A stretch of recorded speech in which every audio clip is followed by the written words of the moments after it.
안녕하세요. 올해 32살 되는 여자입니다. 결혼한 지는 올해 횟수로만 3년 차가 되네요. 대학교 때는 음악 관련된 쪽 전공을 했어요.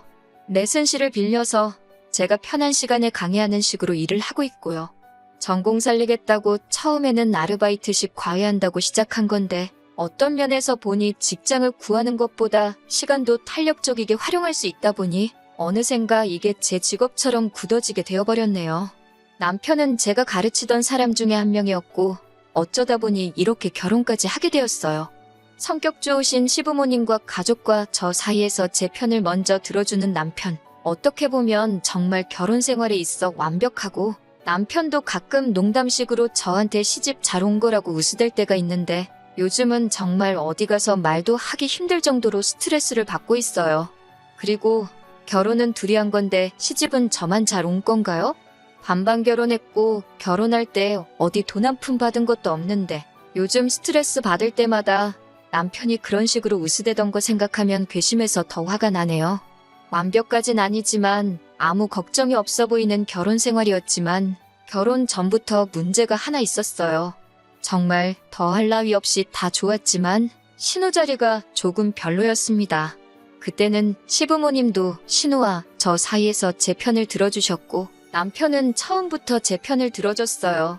내 편이 이렇게 많은데 제가 결혼해서 신우랑 살 것도 아니고 신우 때문에 제 인생이 꼬여버릴 거라고는 생각조차 하지 못했었거든요. 신우는 저보다 한 살 아래인 남편과 연년생으로 따지고 보면 저랑은 나이가 같습니다. 처음 시부모님께 인사드리러 갔을 적에 남편은 이미 저한테 지 누나가 제정신이 아니니 조심하라고 경고 아닌 경고를 해주더라고요. 누나가 성격이 좀 유별나서 그러니 저한테 시비를 걸 수 있다고요. 제가 사람 가르쳐주는 일 오랫동안 해오면서 저도 여러 사람 만나봤고 그중에 진상들도 참 많았거든요. 그래서 솔직히 정신 나간 사람들 상대하는 게 무섭지는 않았어요. 걸어오는 싸움도 피하는 타입이 아닌데 남편 말에 신우가 성격이 이상한 건 시부모님도 알고 계시니? 괜히 신우랑 싸워서 시부모님 입장 난처하게 하지 말고 저보고 참아달라고 사정사정 하는데 저보고만 참으라고 하니 서운했는데 실제로 신우를 만나니 그렇게 말한 이유가 이해가 갔습니다. 정말 제가 본 사람 중에 으뜸이라고 해도 될 정도로 진상이었어요. 이미 제가 문을 열고 시댁에 들어온 순간부터 어디 한번 걸려만 봐라 하는 눈빛으로 쳐다보고 있었습니다. 결혼 전부터 남편과 저는 애초에 양가 도움 없이 우리끼리 결혼을 하자고 이야기가 된 상태였어요. 양가 부모님 모두 노후 대비가 끝나 있던 상황이지만 당장 목돈을 마련하기에는 여유 자금이 부족한 공통점이 있었거든요. 뭘 더 해주신다면 감사히 받을 생각이었고 친정에서도 시댁보다 더 해주면 더 해줬지 절대 모자라게 하지는 않으실 거라고 하셨기 때문에 엄청난 걸 바라거나 하지는 않았습니다. 대화 중 화제가 자연스럽게 결혼 후에 살게 될 집에 대한 이야기로 넘어갔어요. 시부모님이 경기도 외곽의 노후 대책으로 사놓은 아파트가 있는데 워낙 외진 곳이라서 재미도 못 보고 있다고 그 집에 신혼집을 차리라고 하기에도 출퇴근하기 영 그런 지역이다 보니 그 말도 못하겠다고 하십니다. 마음은 이만큼 해주고 싶은데 못 해주신다는 말을 돌려서 하시는 거라 단번에 이해를 했어요. 애초에 남편과는 그렇게 하기로 정했기에 서운하거나 하는 마음 따위는 들지도 않았습니다. 그런 말이 기분 나쁠 거 하나 없이 차라리 솔직하게 말해주신 게 감사할 지경이었죠.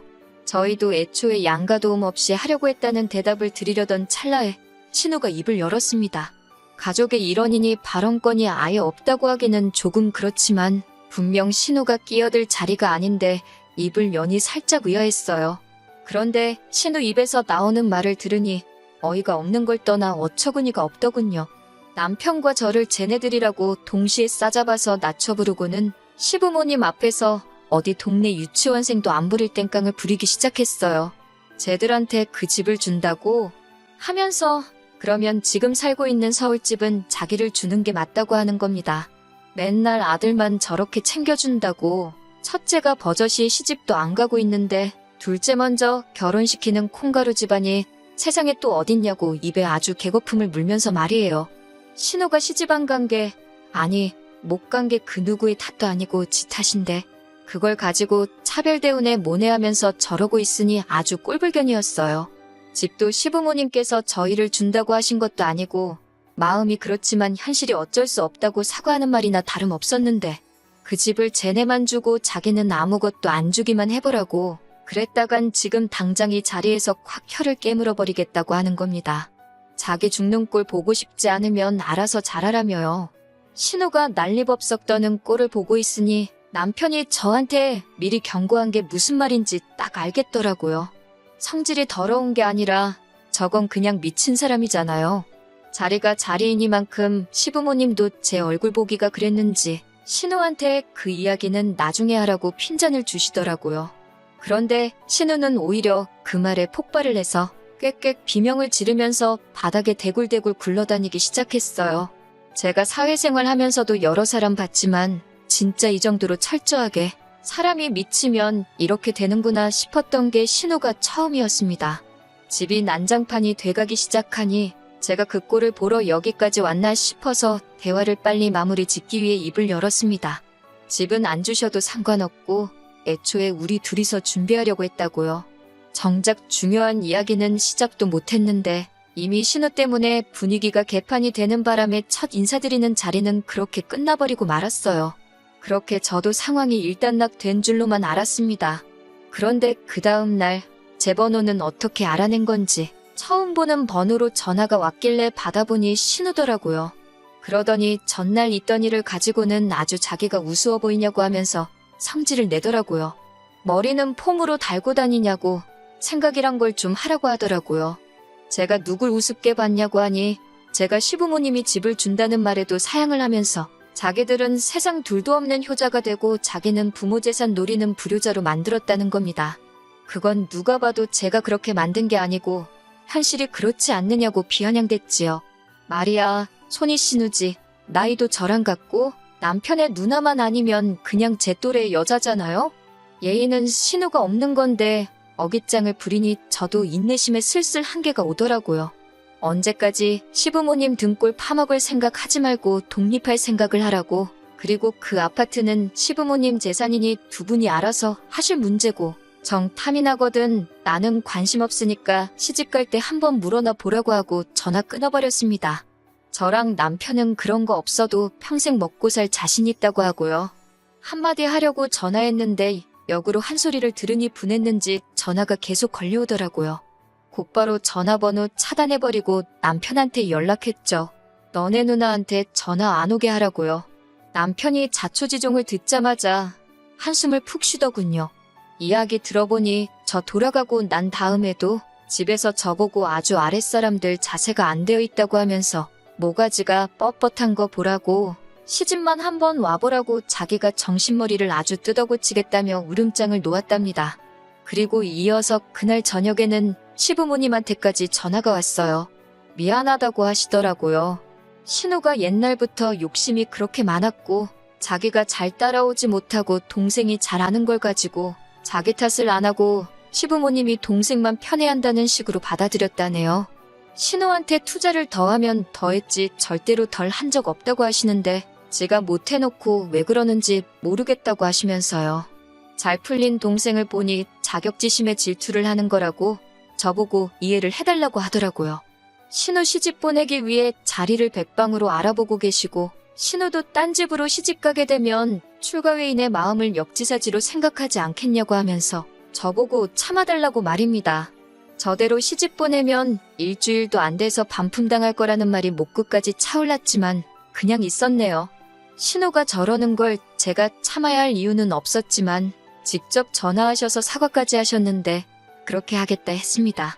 하지만 한편으로는 신우가 저렇게 된 게 뭐든지 오냐오냐 해주고 넘어가준 시부모님 탓이 가장 크지 않을까 생각했어요. 뭐 반대로 남편도 시부모님도 신우가 저러는 게 억지인 거 알고 제 기분을 헤아려 주려고 노력하시니 말만 저렇게 하고 아무 힘도 없는 신우 때문에 제가 결혼까지 포기할 이유는 없다고 생각했습니다. 어차피 결혼하면 남편이랑 살지 신우랑 사는 게 아니니까요. 나중에 알았는데 신우가 또 우리들 결혼시키면 혀를 깨물겠네 어쩌네 하면서 또 난리를 쳤나 봅니다. 이쯤 되니 신우가 죽겠다 하는 게 실제로 행동에 옮길 자신은 없고 그렇게 하면 시부모님이 한 수 접어주고 지가 원하는 대로 해주니 일이 안 풀리면 버릇처럼 쓰는 말이라는 걸 알게 되었어요.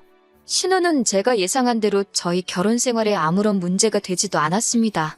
오히려 저희가 시부모님께 용돈을 드리면 시부모님이 저희 가고 나서 그 돈을 신우 쓰라고 주셨던 것 같아요. 그러니까 저희가 시댁에 찾아오는 게 싫어도 반대도 못하고 끙끙대고만 있었겠죠. 제가 힘들게 번 돈 신우 좋으라고 계속 드리기는 싫으니 이 사실을 알고 난 다음부터는 돈이 아니라 선물로 가져다 드렸네요. 그래도 염치는 조금 남아있는지 제가 선물 싸올 때마다 얼굴 표정이 썩어가지고는 아무 말도 못하고 발을 동동 구르는 꼴을 보는 재미가 참 쏠쏠했습니다. 코로나 터지면서 저 같은 경우에는 하던 일에 타격이 조금 있었습니다. 레슨실 구하기도 힘들어지고 해서 한동안 일을 못하게 되었어요. 원래는 자녀 계획이 결혼하자마자 최대한 빠르게였는데 직구하는데 저금을 많이 사용했다 보니 1년에서 2년 정도는 더 모아놓고 아이를 갖는 게 더 좋겠다는 생각이 들었습니다. 좋을 거 하나 없는 나날이 계속되었는데 그나마 환영할 만한 소식이 하나 들려왔으니 그게 바로 신우의 결혼 소식이었습니다. 신우가 난데없이 결혼할 사람을 데리고 온다고 하여 저희도 부랴부랴 시댁으로 향했습니다. 그런데 분위기가 영 좋지가 않더라고요. 시부모님 앞에 웬 남자가 납작 엎드려 있고 그 인자하신 시부모님마저도 이 상황을 뭐라고 해야 할지 모르겠는지 고개를 돌려 애써 상황을 외면하려 하셨어요. 상황 파악을 하고 나니 시부모님 심정이 이해가 가더라고요. 결혼한다고 데리고 온 남자가 이제 막 군대 다녀온 22살짜리 대학생이었으니 말입니다. 아무리 사랑의 나이도 국경도 없다지만 이건 좀 아니다 싶었어요. 남자 쪽에서는 신우의 뭘 보고 저렇게 결혼을 하려고 무릎까지 꿇었나 싶었는데 알고 보니 속도 위반이었네요. 어린 나이에 그래도 책임져 보겠다고 저러고 있는 게 장하기는 했는데 솔직히 모아놓은 거 하나 없이 평생을 백수로 살아온 신우에 이제 막 군대 다녀온 22살짜리 애송이가 결혼해서 얼마나 행복하게 잘 살겠어요? 그렇다고 양쪽 집이 평생 일 안 해도 놀고 먹을 수 있을 만큼 부잣집도 아닌데 말이죠. 시부모님도 신우 결혼해서 독립시키는 게 평생의 소원이라고 하셨는데 절대로 이런 식의 결혼은 아니었을 거예요. 그래도 신우가 죽어도 이 남자랑 결혼을 하겠다고 하니 자식에게는 부모 없다고 신우가 행복하다면 그걸로 된 거라고 결혼을 위해 지원을 아끼지 않기로 결심을 하셨답니다. 남자 쪽에서 시부모님이 결혼을 포기하게 만들려고 내건 어이없는 조건들도 시부모님이 살고 계신 집을 신우한테 주면서까지 전부 다 맞춰주려 애를 쓰셨어요. 덕분에 시부모님은 강제로 노후 대비책인 경기도 집으로 이사를 나가게 되셨죠. 아직 아버님이 일을 하고 계셔서 거기서 서울까지 출퇴근하셔야 하는데 왕복으로 3시간씩 걸린다니 제가 다 마음이 안 좋더라고요. 그만큼 이 결혼을 하고 싶어하는 건 온 세상의 신우 단 한 명뿐이었을 거예요. 아무리 좋은 게 좋은 거라지만 더 늦어버리면 돌이킬 수도 없으니 잘 생각하라고 말했죠. 저는 진심 어린 조언이었는데 신우는 저보고 자기가 시부모님 서울집을 받게 되니 그게 배 아파서 그러냐고 비아냥대더군요. 그래서 그냥 말을 말자 싶었습니다. 신우는 신우 인생이 있고 나는 내 인생이 있으니 나만 잘 살면 된다고 생각했어요. 신우가 집이 생기니까 세탁기는 어딨게 좋네. 에어컨은 어딨게 좋네. 남편한테 쉴 틈 없이 연락을 하더라고요. 남편도 누나가 결혼하니 뭐 하나 해야 하는 거 아니냐 제 눈치를 보길래 제가 남편 보는 앞에서 나무로 된 빨래판이랑 선풍기 하나 사서 보내줬습니다. 신우한테 이 이상 해주면 그냥 신우랑 살라고요. 신우도 그 물건들 받고 나서 장난하냐고 하면서 저한테 전화를 해서 성을 부렸는데 그때 저랑 대판 싸우고 연 끊고 지내겠다 해서 저도 그러자 했습니다. 저희는 손해볼 게 하나도 없으니까요. 아무튼 없는 형편에 시부모님이 이리 끌고 저리 끌고 해서 남자 쪽 집안 요구를 다 맞춰줬다고 합니다. 그러다 지푸라기라도 잡는 심정으로 신우한테 친자검사 의뢰를 요구했다나 봐요. 신우도 꼴릴 게 없는지 아주 당당하게 응했는데 세상에 검사 결과 그 남자가 아이 아빠가 아니라는 결과가 나왔습니다. 그날로 결혼이 파토나버린 건 두말할 것도 없고 집도 아주 난리가 났더라나 봐요. 신우가 그때쯤 만난 남자가 한두 명이 아니었나 봅니다. 그 중에서 제일 잘난 놈을 골라 그 남자를 아이 아빠로 하기로 결정을 했나 봐요. 당연히 그 당시 만난 남자들이 헤아릴 수가 없으니 졸지의 애 아빠는 누군지도 모르는 상황이 돼버린 겁니다. 그리고 제가 걱정한 대로 돌이키기엔 너무 늦어버린 거예요. 그렇게 신우는 엄마가 되었고요. 직장도 없고 뭣도 없는 신우가 혼자 어떻게 애를 키우겠나요? 시부모님께서 다시 합가를 하자 제안하셨답니다. 그런데 신우가 내 집에 들어와서 살 생각은 꿈도 꾸지 말라고 했다는 거예요. 시부모님이 평생을 바쳐 만든 집에 자기가 들어와 혼자 살고 있다고 그걸 내 집이라고 우기는 신우도 웃기고, 신우 눈치 보면서 자기 집에 돌아가지도 못하고 계신 시부모님도 웃겼습니다. 아직 명의 변경도 안 했는데 왜 신우 눈치를 그렇게 보시는 건지 도무지 이해가 되지 않았어요. 시부모님은 어떻게든 신우를 도와줄 생각을 하다가 뾰족한 수가 없으니 저에게 연락을 해오신 겁니다. 그런데 시어머니의 상상도 못한 발언에 정말 경악을 금치 못했네요. 신우랑 손주가 걱정돼서 잠도 못 주무시겠다고요. 신우 본인이 도움을 거절하니 어떻게 할 수도 없는데 어차피 아직 그 집이 시부모님 명의로 되어 있으니 그 집을 팔아서 저희 집 근처에다가 신우가 살 집을 구해주고 싶으시답니다. 제가 요즘 일거리가 많이 줄어서 집에 지내고 있으니 제가 수시로 드나들면서 신우를 도와주면 좋겠다고 하시는 거예요. 생각만 해도 소름이 돋더라고요. 그렇게는 할 수 없단 말씀드리니 오며 가며 힘들지 않게 집도 가까이 새로 구해줄 건데 어려운 일 아니지 않냐며 꼭 좀 부탁한다고 하시는 거예요. 신우가 저희랑 연 끊고 지낸다 했다는 말씀을 드려도 막무가내셨습니다. 그래서 저도 똑같이 막무가내로 나갔어요. 제가 신우가 싼 똥까지 치워주면서 결혼 생활을 해야 하면 차라리 저도 이혼하는 걸 택하겠다고요. 지금 남편과 저 사이에 아이도 없고 결혼도 반반 결혼했는데 아쉬울 게 전혀 없다고 말이죠. 제가 강하게 나가니 시어머니도 따로 말은 못하고 돌아가셨는데 돌아가는 뒷모습이 안쓰럽기도 하고 씁쓸하기도 하고 여러 가지 생각이 교차했네요. 결국 집에 돌아와 남편과 상의 끝에 신우가 집 근처로 이사오는 일은 절대 없도록 하고 무슨 일이 있을 때 제가 아닌 남편이 가서 신우를 도와주기로 했습니다. 결과적으로 제가 할 일은 하나도 없지만 도의적으로는 남편이 퇴근하기 전 시간에 신우가 도움이 필요하거나 무슨 일이 생긴다면 제가 가게 되어버린 거죠. 남편도 그 계산에 저러자고 한 것 같아요. 이제 와선 시부모님이나 남편이 내 편이라 생각했던 제가 너무나 어리석게 느껴지네요. 팔은 결국 안으로 굽을 수밖에 없는가 봅니다. 답답해서 이렇게 한번 사연 남겨봤어요. 사연 보내드린 지 반년 만에 이렇게 다시 찾게 되었네요. 정신 못 차린 신우 때문에 온 가족이 피해보던 사연을 보냈던 사람이에요. 신우가 독립을 하게 되면서 시부모님께서 신우한테 생활비를 주신다고 하셨어요. 오지랖이기는 하지만 제가 그건 좀 아닌 것 같다고 말씀드렸네요. 솔직히 신우가 저렇게 된 이유 중에 시부모님 탓도 조금은 있는 거라고 그동안 참아온 말도 했어요.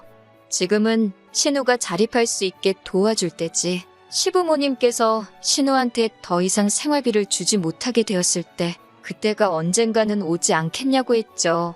시부모님이 저보고 그럼 어떻게 해야 하냐고 물으시더라고요. 신우가 시부모님이 집에 오는 걸 반대를 하고 나섰으니 하는 수 없이 집으로 출퇴근하는 시터분 한 명을 고용해서 신우한테 붙여주기로 했습니다. 신우는 대신 일자리를 구해서 출근을 하는 방식으로요. 일을 안 하면 당연히 시터도 구해주지 않을 것이고 일체의 생활비 지원도 없을 거라고 했어요. 그리고 신우가 지금 시부모님에게서부터 뺏어가다시피 한 서울집은 신우가 증여세로 들어갈 돈을 모아올 때까지 명의 변경은 절대 해주지 않기로 정했고요. 그러니 신우는 하기 싫어도 일을 시작해야 했습니다. 신우가 한 달 일해서 벌어오는 돈이 집으로 출퇴근하며 아이 봐주고 집안일 해주시는 시터분 월급보다 적은 배보다 배꼽이 큰 웃기지도 않은 상황이 발생했지만 그래도 신우가 정신 차리고 일을 시작한 부분에 의미를 두기로 했어요. 시부모님도 굉장히 흡족해 하셨습니다. 실제로 제가 후기를 보내기까지 정말 신우는 열심히 사는 것처럼 보였어요. 그런데 얼마 전에 기어이 일이 터지고 말았네요. 아이 돌봐주시는 분이 사색이 되어서 시부모님이면 남편한테며 연락을 했다고 하더라고요. 보통 신우가 출근하기 전에 그분이 집에 도착하시는데 아이만 혼자 있고 신우는 없더래요.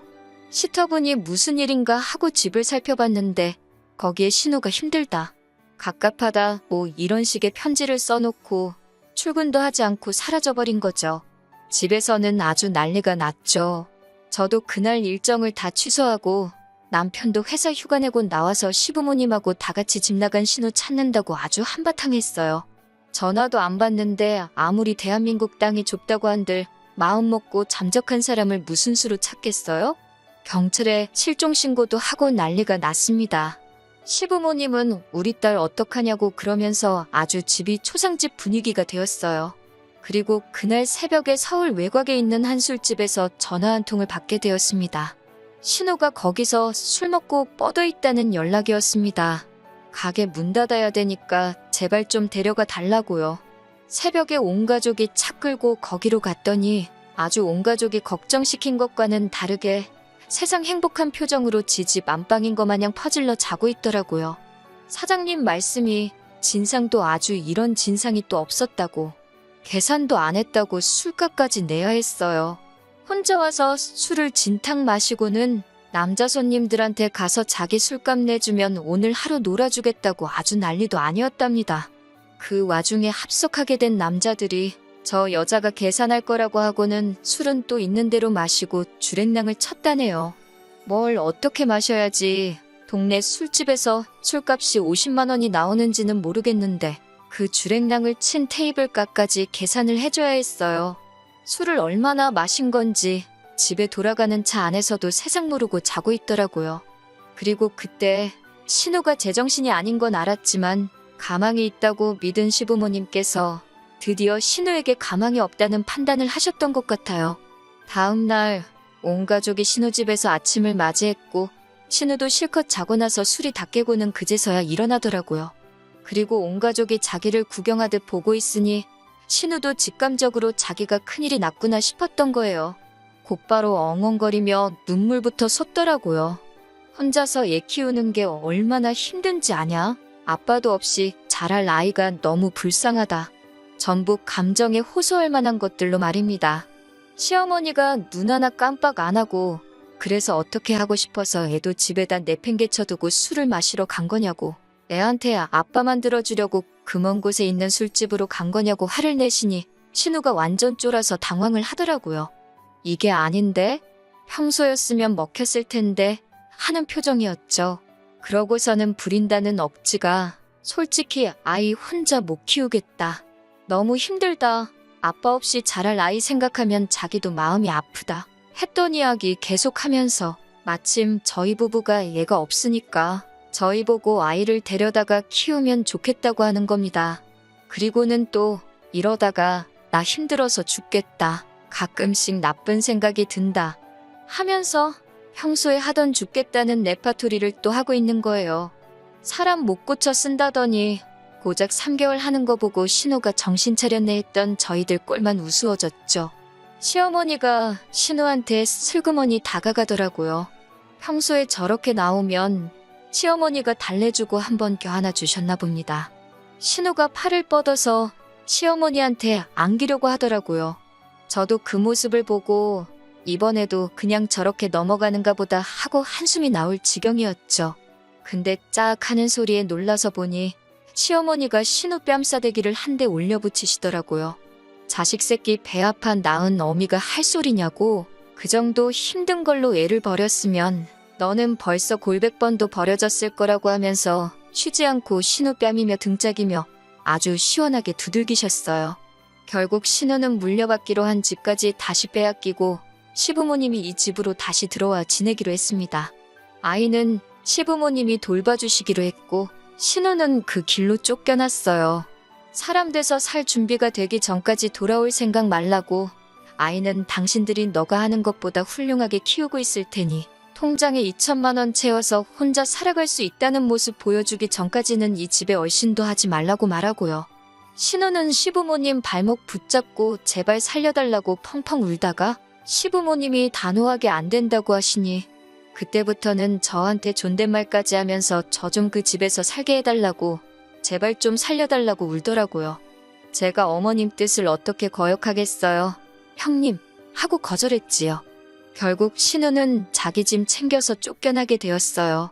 시어머니가 참 어려운 결심을 하신 것 같아요. 제 말이 100번 맞다고 하면서 신우가 저렇게 된 거 다 당신 탓이라고, 내가 저렇게 키워놓고 저한테 도와달라고 해서 미안했다고 하시며, 신우는 책임지고 당신이 다시 사람을 만들어 놓겠다고 하십니다. 남편 통해 신우 소식을 전해 듣고는 있는데 지금 숙식 가능한 기숙사 공장을 들어가서 열심히 돈을 모으고 있다고 해요. 아이는 잘 크고 있냐고 물어보고 보고 싶다고 하는 게 이제 모성애도 생긴 것 같은데 아직 정말 개과천선했는지는 좀 더 두고 봐야 할 일이겠죠. 시부모님도 아직 시기상조라고 신우가 많이 보고 싶지만 좀 더 지켜보고 확신이 서기 전까지는 볼 생각이 없다고 하십니다. 무엇보다도 이젠 더 이상 제가 신우 뒷바라지까지 생각하지 않고 지낼 수 있게 된 부분이 가장 마음이 후련하네요. 이제 저희 부부도 시작도 못한 자녀 계획 시작하고 다시 행복하게 살아갈 준비를 시작해야겠어요.